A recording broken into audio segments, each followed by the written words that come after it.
name is Vilensky, and my relation to this incident, my building was neighbor to the building that exploded. My name is Maria, and my relation with this incident is that I was near in the bedroom, near where it happens. Well, what happened on March 12, 2014 was that I was getting breakfast ready, I was doing my daily errands, cleaning up, watering my plants, and my son told me that he was hungry, that he wanted something more to eat. So as I was going to the hallway, I heard a strong shaking noise, and the room shaked. I was terrified. My son was screaming, and I told him to run to the bathroom. My dog ran to the bathroom, scared. And that's when I yelled to my mom, and I told my mom, "What's going on?" I was terrified. Who made this explosion?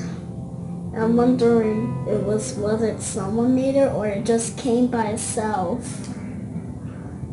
I was freaked out, so I was in the bathroom thinking who made it or it just came. I was keep on thinking. Then I heard Grandma couldn't get out.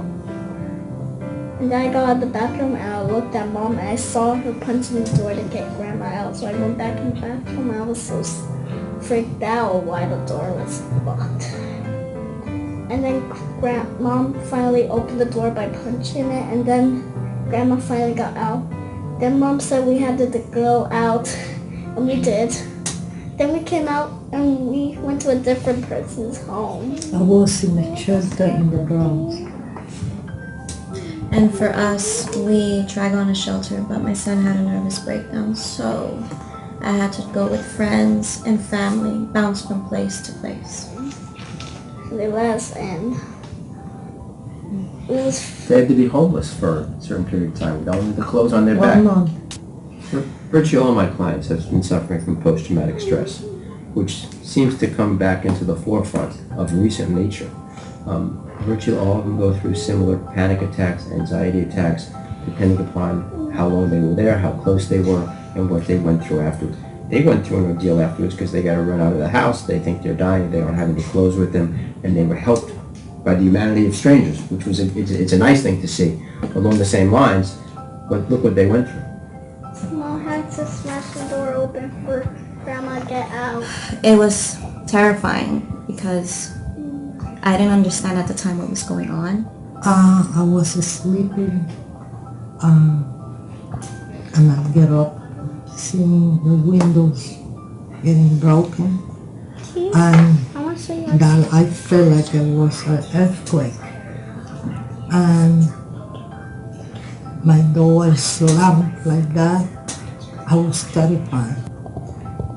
Well, for me, it has shown me that things can happen unexpectedly, and that you can be a normal, regular day, and then your whole entire life changes on you. I'm sorry, it makes me emotional. Yeah, so we filed notices of claim on behalf of the clients. And the notice of claim is when you serve it upon the City of New York, which essentially is your intention to sue them. You have to do that within 90 days of the event, and then you have to sue them within a year and 90 days of the event. So we're coming up to the year anniversary. We've gathered records in the past year or so, and so we're going to be filing the case in Supreme Court, New York County, within the next 2 weeks. We will name as defendants the City of New York, Con Edison, and the owners of the building. Interestingly enough, as I explained to you before, Con Edison actually filed a notice of claim against the City of New York, saying that the City of New York was responsible for the happening of the event. NTSB found a hole or leaks in the gas main.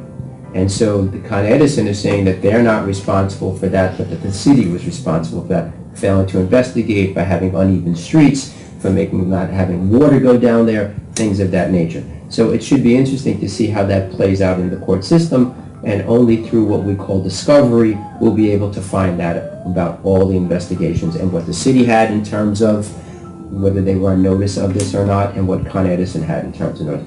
Clearly they know that they have mains and pipes that are in the streets that are over 100 years old.